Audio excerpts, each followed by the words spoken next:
Ser podcast.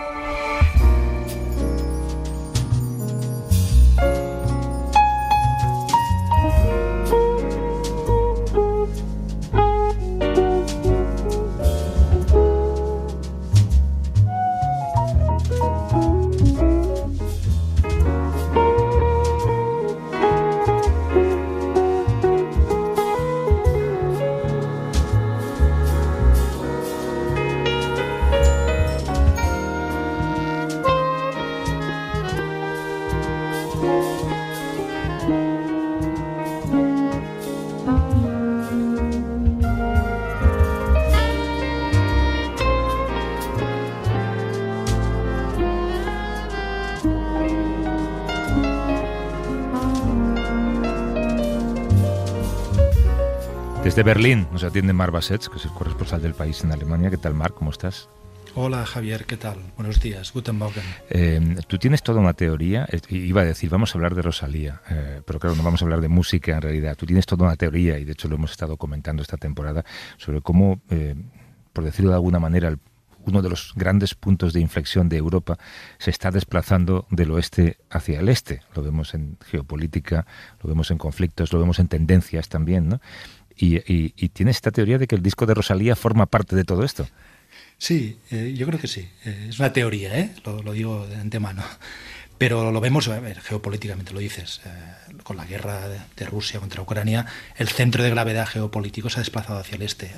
Varsovia hoy es la capital, yo creo, geopolítica de Europa. Es el país que más gasta en defensa respecto a su PIB. Es el país más consciente de esta amenaza. Y luego hay un dinamismo económico que también se nota. Y Alemania también asume el centro de gravedad, ¿no? El péndulo va hacia el este. Pero es que escuchando y viendo las nuevas canciones de Rosalía, ¿no? de la artista catalana, también lo veo. He visto esto artísticamente. La canción, el primer, no sé si dice single todavía, ¿no? La primera canción que ha salido, que se ha publicado, que se llama Berghain, es muy berlinesa. Berghain es un club de techno histórico de Berlín, que ha sido durante muchas décadas la capital, quizá mundial de la música techno. Y hay este club que se llama Berghain, en el que, por cierto, nunca he estado. Pero bueno, si alguna vez vienes a Berlín, Javier, podemos intentar meternos ahí, ¿no? Y luego lo contamos. Pero le pone Berghain a esta canción. El vídeo, no sé si lo has visto, pero tiene una atmósfera, a mí me recuerda mucho a los apartamentos en Berlín, las calles, la atmósfera, el ambiente del vídeo, además que está cantado en gran parte en alemán.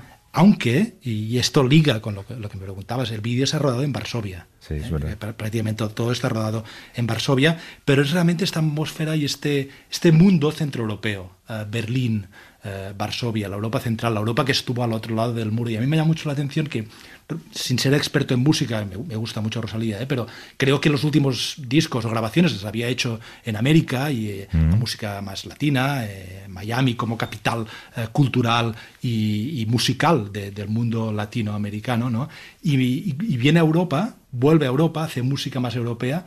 ¿Y dónde va? No va a París a hacer música con acordeón, no sé, por decir algo. Al contrario, se lleva a la Sinfónica de Londres a Varsovia, como dices tú. Se lleva a la Sinfónica de Varsovia de Londres a Varsovia, hace una canción que lleva el título de un club de techno de Berlín. Es decir, un poco como si Berlín, Varsovia y esta zona fuese ahí donde late el corazón cultural, musical y de las tendencias europeas. Es una teoría, seguro que hay muchos peros y muchas maneras de desmentirla, pero yo tengo es una sensación, sobre todo. No, habrá que hablar también con un experto en turismo, a ver si Varsovia se está convirtiendo en uno de los destinos favoritos del 2025. Oye, precisamente vamos a arrancar hablando del este, pero para poder hablar libremente con quien vamos a hablar tenemos que irnos al oeste.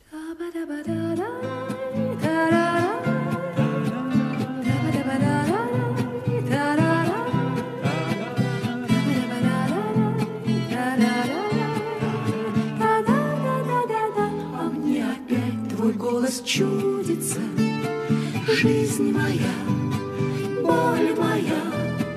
Быть может, наша встреча сбудется. Ведь так мала земля, мне все дороже, все родней. Vamos, como decía, hacia el oeste para hablar del este.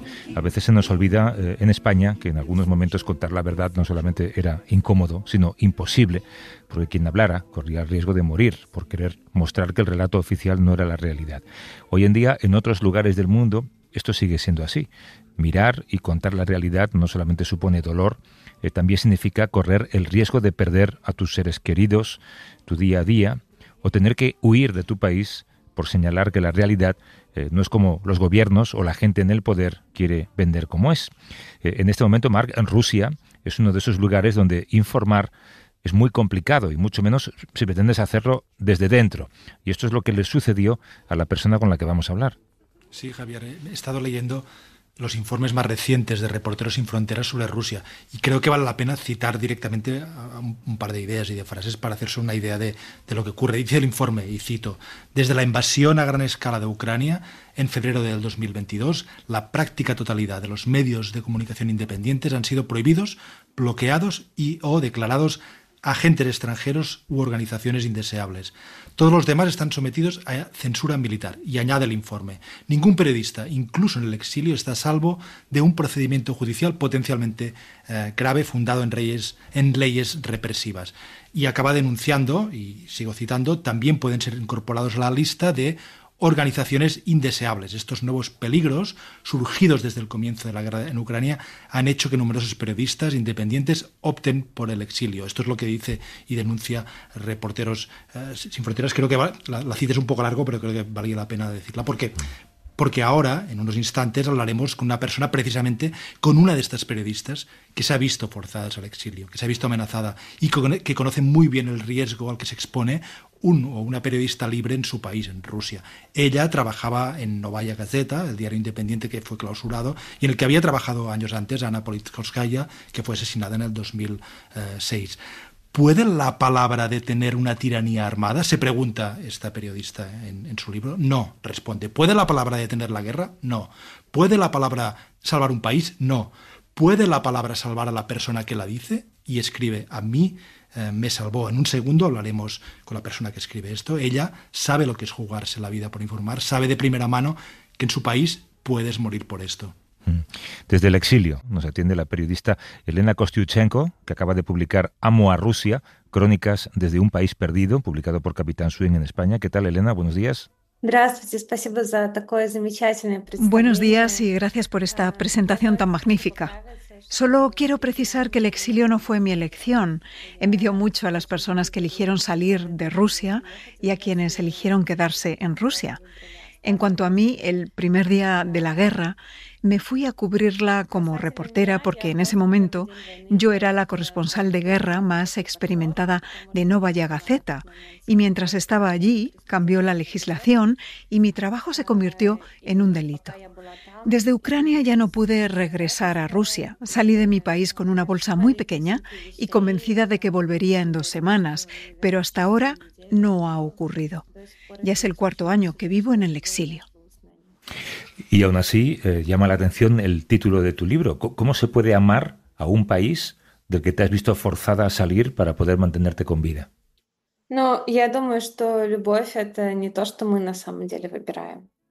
Bueno, creo que el amor no es algo que realmente elijamos. En realidad, no elegimos amar a una persona, a un país o a un lugar.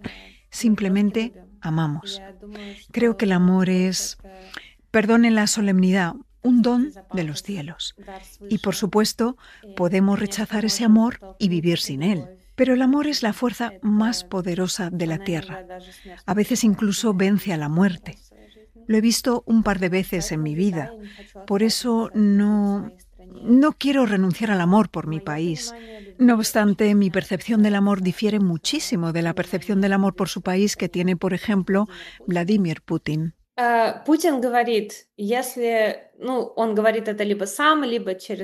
dice, ya sea él mismo o a través de su propaganda, da igual. En esencia dice, si amas a Rusia, ve y mata a ucranianos. Si amas a Rusia, calla, miente, obedece. Pero el amor no exige ni asesinatos, ni silencio, ni mentira, ni obediencia. El amor exige una mirada muy atenta a aquello que amas. Y cuidado por ello, Mi país ahora está en una gran desgracia y por eso lo amo más que nunca.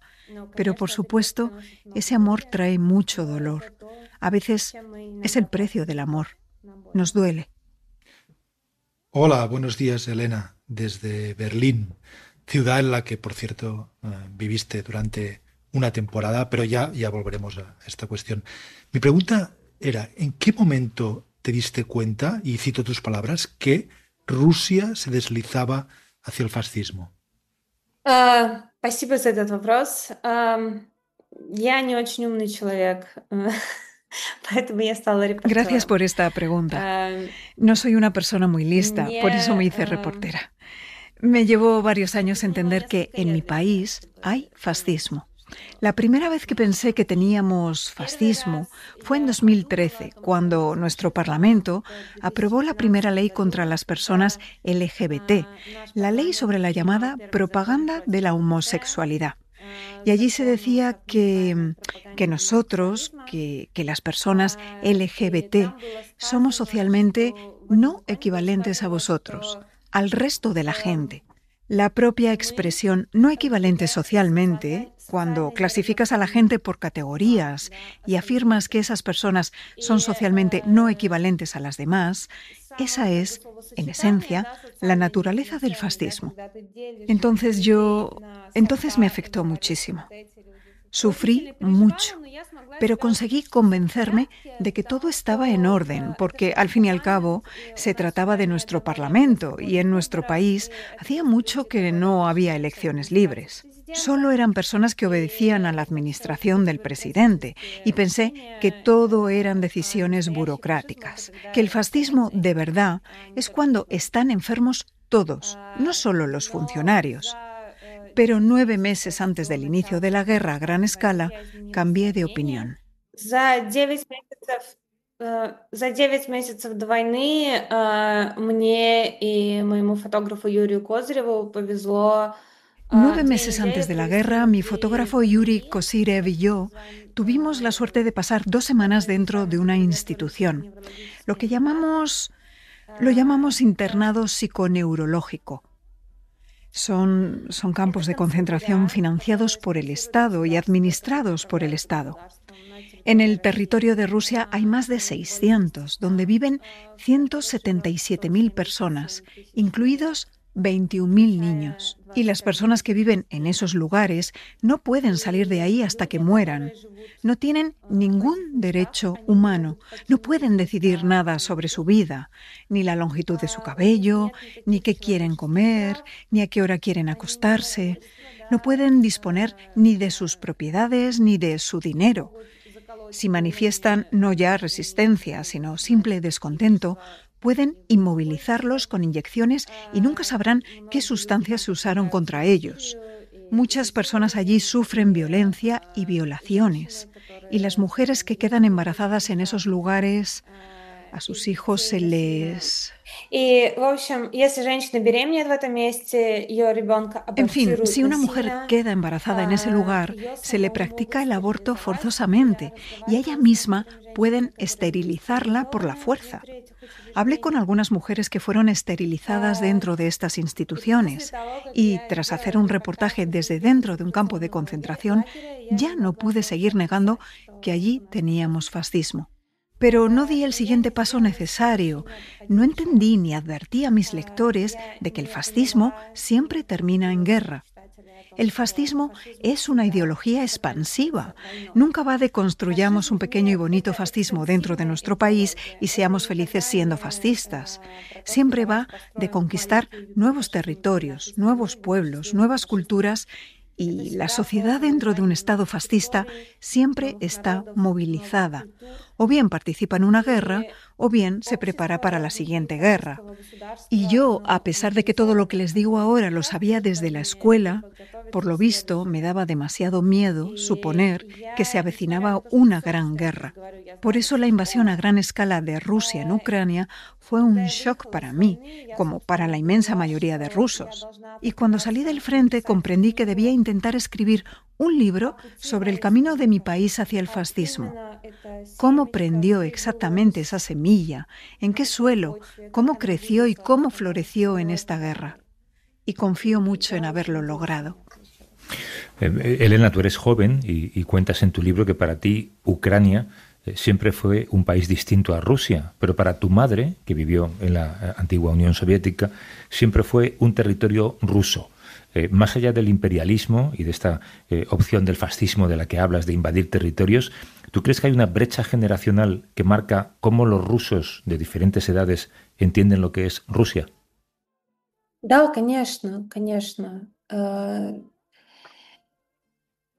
Поколение моей мамы, люди Sí, por старше supuesto. ее, La люди generación de mi помладше, madre, la gente mayor que ella y algo más они joven, vivió la распад desintegración de la Unión Советского Soviética. Союза. Для них это стало Para большой muchos травмой. fue un gran trauma. Evidentemente no para Естественно, не для todos, всех. pero hablo de la Я mayoría. сейчас говорю No о tanto la большинстве. desintegración en sí, Не sino самые los 10 años опасные posteriores de falta de ley, последовавшие crimen, pobreza y en algunas regiones incluso hambre. Mucha gente perdió su trabajo. Muchos se vieron obligados a salir a la calle a comerciar o a fregar suelos, como mi madre, para garantizar la supervivencia de sus familias.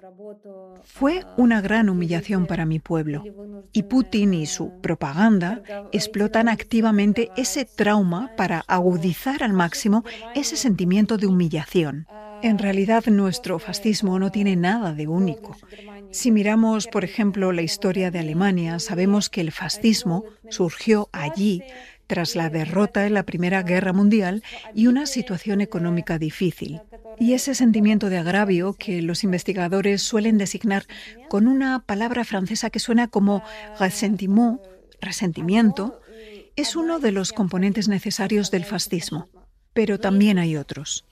¿Crees que la sociedad rusa apoya a Putin por indiferencia o por apoyo directo? ¿Hasta qué punto los rusos son cómplices de lo que está haciendo Putin en Ucrania? Спасибо за этот вопрос.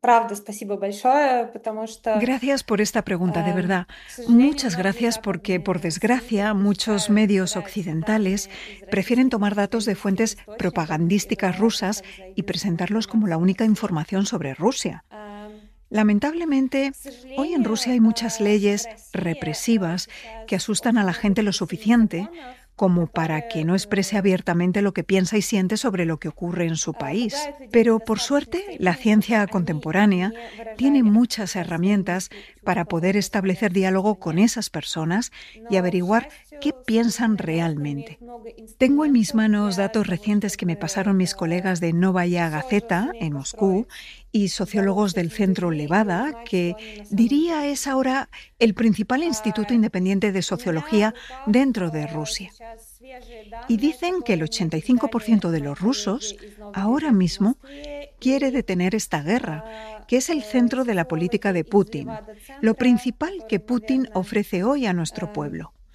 Un 85%. Desde luego, toda esa gente tiene ideas diversas sobre cómo debe pararse la guerra. Algunos dicen, debemos llegar a Kiev necesariamente, si no, la guerra no se detendrá. Otros dicen, volvamos a las antiguas fronteras de Rusia. Y otros, reconozcamos la derrota y paguemos reparaciones. Pero la esencia es que el 85% de los rusos no quiere que esta guerra continúe ni un segundo más. El 40% de los rusos dice que esta guerra nunca debía haberse iniciado. El 60% de los rusos afirma que no apoyará a su familiar, ni emocional ni económicamente, si decide alistarse ahora en el ejército ruso. Un 60%. El 40% de los rusos dice que no puede expresar abiertamente sus pensamientos. Y al mismo tiempo, el 75% de los rusos, 3/4 partes, dice que la libertad es un valor clave para ellos. Con estos porcentajes podemos afirmar que el apoyo a Putin en la sociedad rusa está muy lejos de ser tan grande como intenta presentarlo la propaganda rusa. Pero debo añadir por mi parte que la gente dentro de Rusia no ve posibilidades. La mayoría no encuentra palancas que poder accionar para cambiar esta situación. Y por supuesto, en Rusia hay personas que apoyan a Putin. Sus motivos son muy diversos, pero no creo que sean la mayoría. Hay otras guerras en marcha, por llamarlas de alguna manera.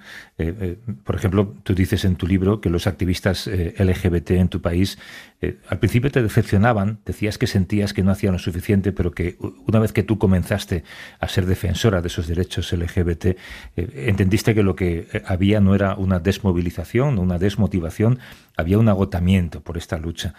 Cuéntanos qué hace el gobierno ruso contra vosotros para frenar las protestas. Ну, сейчас быть в ЛГБТ в России это фактически значит быть вне закона. С начала полномасштабной войны против Украины Ahora mismo ser LGBT российские en власти Rusia significa de facto расширили estar значительно fuera de la ley.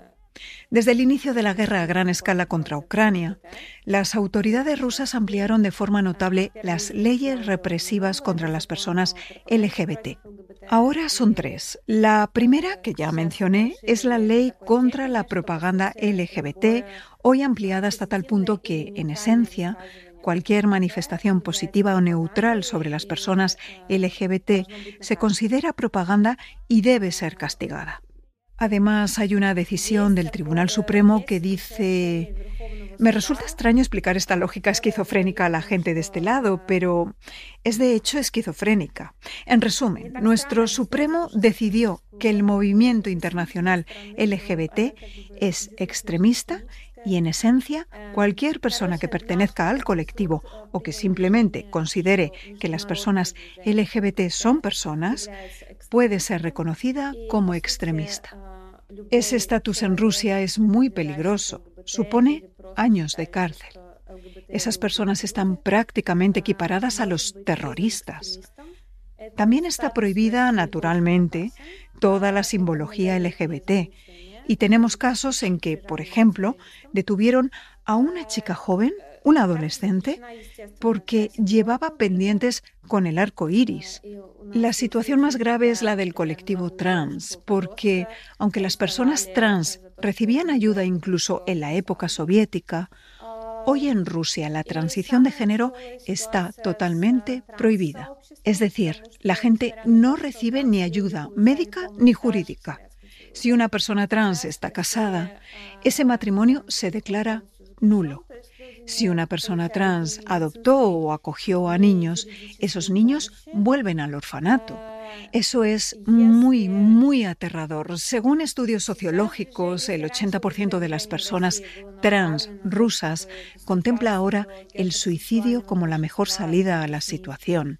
Aún así, dentro de Rusia sigue habiendo movimiento LGBT. Anteayer tuve el honor de hablar con algunos de sus representantes. Si antes el movimiento tenía por objetivo alcanzar a la mayoría heterosexual y explicar que una persona es una persona, hoy se concentran sobre todo en la supervivencia, en garantizar el máximo de seguridad posible a todas las personas LGBT del país. Hay muchos proyectos de evacuación, de salvamento físico, hay refugios, se celebran eventos LGBT internos dentro de la comunidad, pero por desgracia ya no son posibles acciones del colectivo en la calle. En el año 2002, hace 3 años, vivías en Berlín, en Alemania, y sufriste lo que la policía alemana investigó como un envenenamiento. ¿Te sientes amenazada actualmente? ¿Cómo te proteges? Ну, расследование полицейское еще идет. Bueno, la investigación policial sigue. Todavía no sé hasta qué punto han avanzado en esa investigación. Sé que se lleva a cabo una investigación paralela por parte de Insider y Bellingcat. Son colectivos de periodistas que investigaron con éxito el envenenamiento de Navalny, de Kara-Murza, de Dmitry Bykov, de los Skripal. En fin, en este punto confío más en los periodistas. Es verdad que no me siento segura, pero nunca me he sentido segura. Mi infancia coincidió con los años 90, tras la desintegración de la Unión Soviética. Vi muchas cosas que un niño no debería ver nunca. Después, cuando crecí, entré en Novaya Gazeta y al cabo de un año, a los 6 meses de que me contrataran en plantilla, asesinaron a Ana Stepanova Politovskaya, mi colega. Luego asesinaron a otros 3 periodistas de mi periódico, mataron a varios de mis amigos y siempre supe que la profesión que había elegido conllevaba ciertos riesgos. Los considero riesgos profesionales, pero cuando me encontré en el exilio cometí, por desgracia, un error muy común. Pensé que si estaba en el extranjero, si estaba en Europa, no me pasaría nada, que no hacía falta seguir todos esos protocolos de seguridad interminables y que podía vivir como una persona normal. Fue un error. Lo pagué caro con mi salud y con el tiempo de mi vida que dediqué a recuperarme. Y ahora mi vida, en esencia, no se diferencia de mi vida en Rusia en cuanto a los protocolos de seguridad que sigo. No puedo contar más en detalle porque la primera regla de la seguridad es no hablar de ella con nadie en público. Pero, por desgracia, en mi vida, en lo cotidiano, hay acciones rutinarias que tengo que realizar para seguir a salvo y poder continuar con mi trabajo. No creo que... Claro que me entristece, pero al mismo tiempo entiendo que he tenido mucha suerte, incluso con el envenenamiento que sufrí, gracias a Dios. Pese a que la recuperación fue larga, me recuperé sin secuelas. Puedo volver a trabajar sobre el terreno, puedo llevar la vida que deseo, y eso probablemente es lo más valioso. Nos ha atendido, obviamente desde fuera de Rusia, y nos hemos comprometido a no decir desde qué lugar, la periodista Elena Kostyuchenko, que ha publicado Amo a Rusia, crónicas desde un país perdido, en España publicado por Capitán Swing. Elena, gracias por esta conversación y mucha suerte en el futuro. Muchas gracias por esta conversación. Hemos tratado cuestiones muy importantes. Fue excelente. Gracias. Gracias. Спасибо. Gracias. Спасибо, gracias. Эти летние подмосковные вечера не забудет и эти летние подмосковные вечера. Ser Podcast.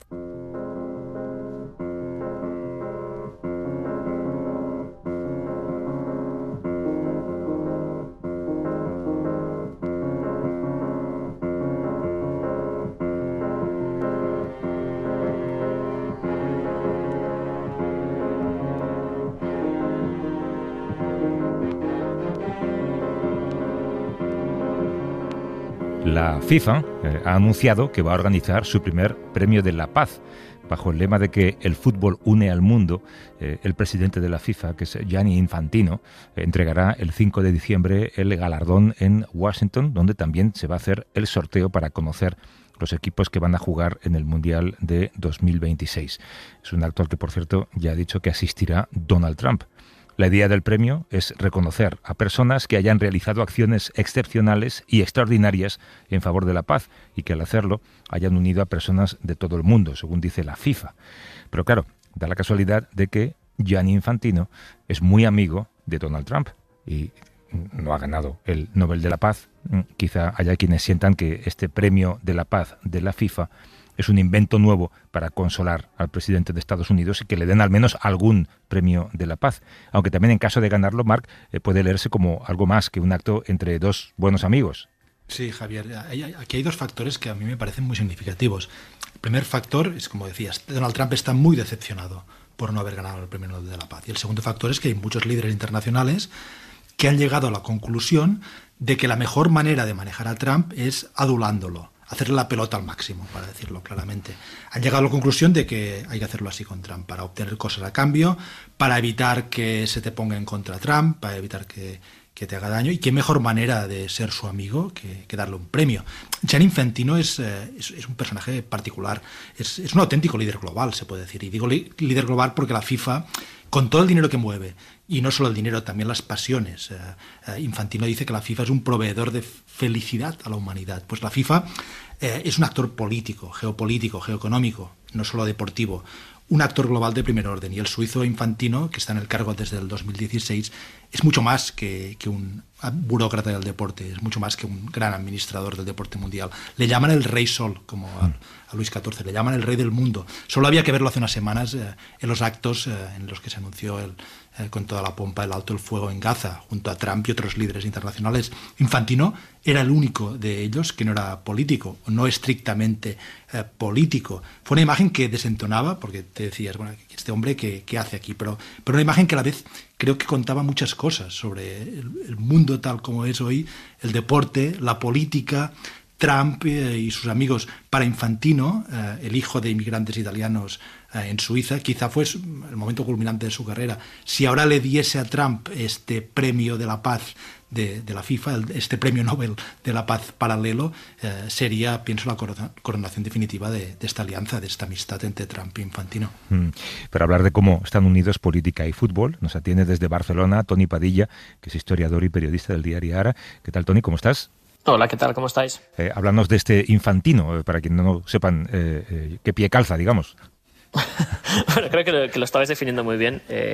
Gianni Infantino es una figura inicialmente muy, muy oscura, el típico trabajador, funcionario que sin ser el más brillante va subiendo en los escalafones de una institución tan importante como es la Federación Internacional de Fútbol, la FIFA, y que de ser casi un trabajador, un burócrata, él es abogado, él estudió Derecho y entró a la FIFA precisamente para ser el abogado que gestionase temas de derechos audiovisuales de la FIFA. Poco a poco va subiendo y con un poco de suerte, porque otros candidatos acaban fuera de la lucha para ser el sucesor de Josep Blatter, él se encuentra con el cargo más importante. Y a Infantino le ha afectado el mismo síndrome que afectó a su predecesor, al también suizo Josep Blatter, o que afectó a tantos presidentes del Comité Olímpico Internacional, que es precisamente ese síndrome que decíais de sentirse un jefe de Estado, ¿no? Un Estado sin fronteras, sin territorio, pero que llega con sus tentáculos a todo el mundo gracias al deporte, y que de repente se encuentra creyendo que él puede ser un actor en la geopolítica, yendo más allá del fútbol, sino que creyendo, como decía Blatter y como dice Infantino, que gracias al fútbol, el deporte rey que nos une a todos, él cree que puede ser una persona que participe en procesos de paz, en negociaciones entre estados enfrentados, y persiguiendo en ese poder, ese salir en la foto, esa persona que siempre había sido alguien casi ignorado por la mayor parte de la familia del fútbol, se ha convertido en la cara omnipresente desde el Salón Oval de Washington al Kremlin junto a Vladimir Putin. Pero en este bromance, como se dice ahora, ¿no? En este romance entre señores hay una tercera parte, ¿no? Que es Mohammed bin Salman, el príncipe heredero de Arabia Saudí. Correcto, que es el nuevo actor, ¿no? Que ha entrado, ha reventado las puertas, ¿no? Como los salones del Far West, se han abierto las puertas de par en par, ha entrado. ¿Y este quién es, no? Pues el príncipe heredero saudita, que básicamente ha cambiado la política del reino de Arabia Saudita. Su padre no tenía ningún tipo de interés de contarse al mundo, de utilizar el deporte, tenía un estado tirando a hermético, donde podía cometer todo tipo de crímenes, pero el hijo, que estudió en el extranjero, aunque también es una persona con las manos manchadas de sangre, porque lo ordenó, por ejemplo, el asesinato de ese periodista que estaba exiliado en Turquía, pues él ha entendido que Arabia Saudita tiene que seguir el camino que iniciaron sus estados vecinos, Emiratos Árabes Unidos y Qatar, de utilizar la soft politics del deporte para vender una imagen, para ganar peso, y casi por un tema de envidia, porque los sauditas siempre han mirado a los cataríes y a los de Emiratos Árabes como los hermanos pobres, estaban ahí porque ellos son más ricos, ellos son más importantes, ellos son los protectores de los lugares santos del Islam. De repente vieron que Qatar organizaba el Mundial, que los Emiratos conseguían grandes premios de Fórmula 1 y un equipo de baloncesto en la Euroliga. Dijeron, bueno, nosotros también tenemos que utilizar el deporte.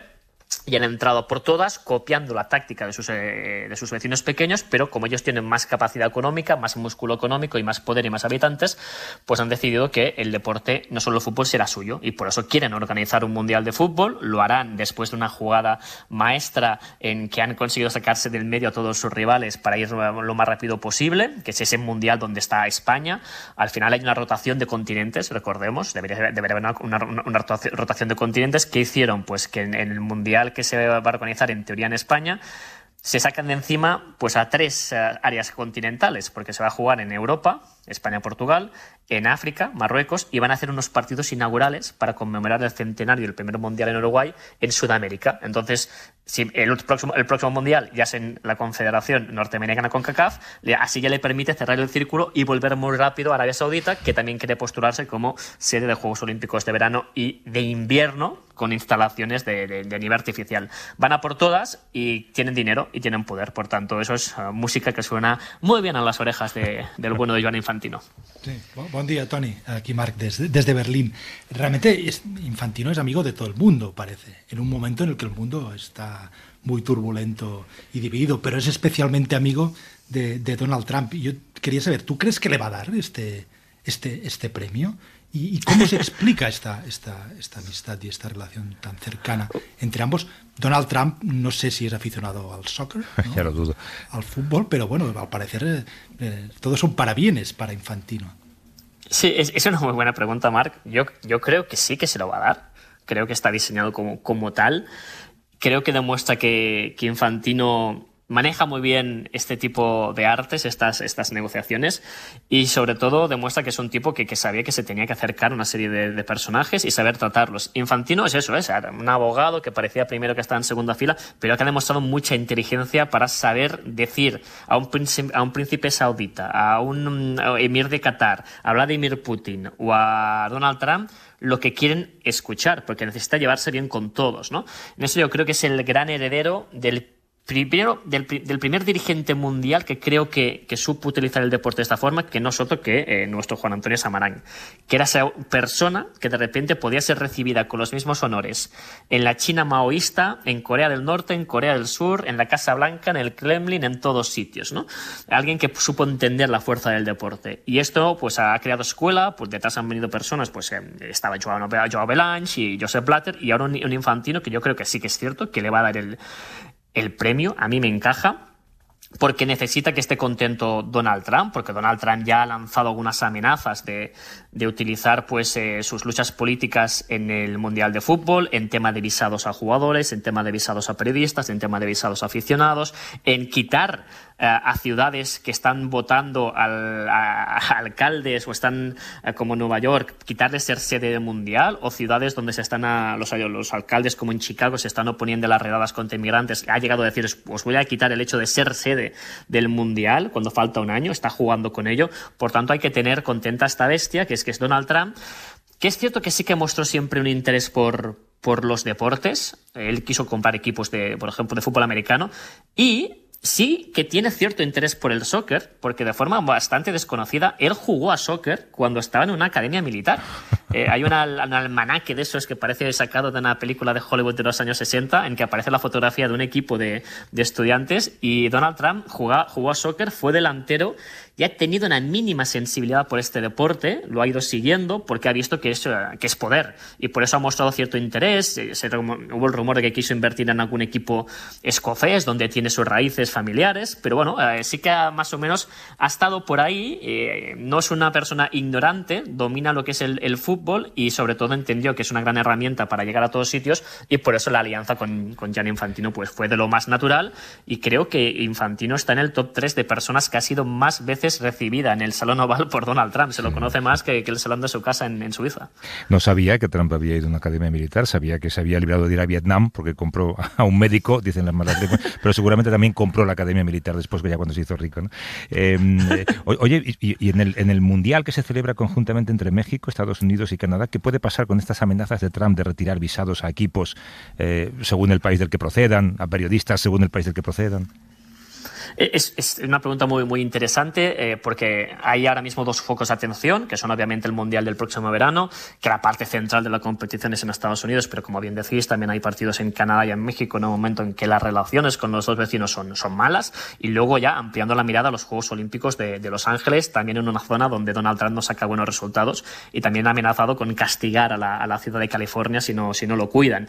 El consenso tanto en FIFA como en Comité Olímpico Internacional es que Trump está haciendo un poquito, se hace el bravucón, amenaza, pero que Trump sabe que unos Juegos Olímpicos de verano o un Mundial de fútbol que sean un fracaso, que tenga incidentes, que tenga tensión, no le interesa.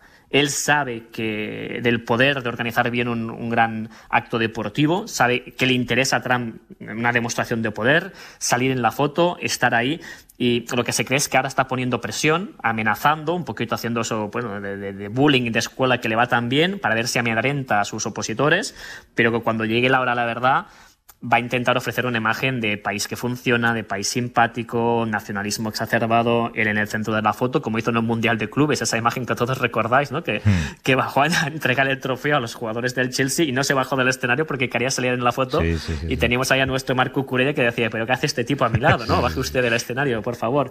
Así que el consenso es que en principio ahora amenazan mucho, pero no va a llegar al punto de decir, pues no le doy visados a los jugadores de Irán o quizás algún periodista sí que se queda fuera, pero intentará cuando llegue el momento decir, veis lo bien que lo hago, veis lo bueno que soy, y eso es un poquito lo que está negociando Gianni Infantino. Esto cuenta mucho de Trump, ¿no? Que cuando entra a una sala nunca mira, incluso ahora siendo presidente, a ver dónde está la salida de emergencia, sino a ver dónde está la cámara para ponerse delante.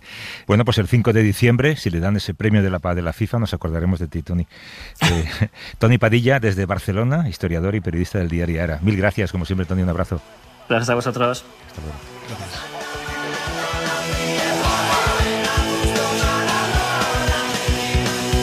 Marc Bassets, Marc, hasta la semana que viene, cuídate. Gracias, Javier, hasta la semana que viene.